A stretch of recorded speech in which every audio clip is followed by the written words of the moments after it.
บาจังมื้อนี้จะพามากินข้าวปุ้นบ้านหอมเด้อข้าวปุ้นแจ่วขิงวิวมันก็ได้เฮามากับหมู่เนาะเฮาก็มีสั่งหลายแนวคือตอนนี้เฮาจะแวะซื้อหยังก็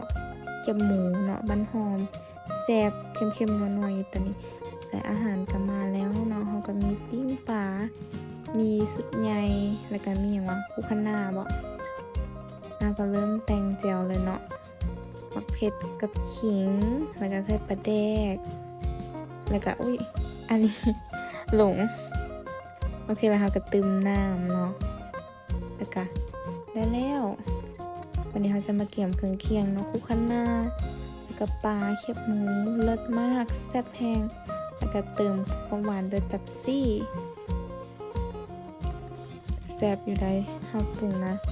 และปัดไทยด้วยโรตีกรอบแซ่บ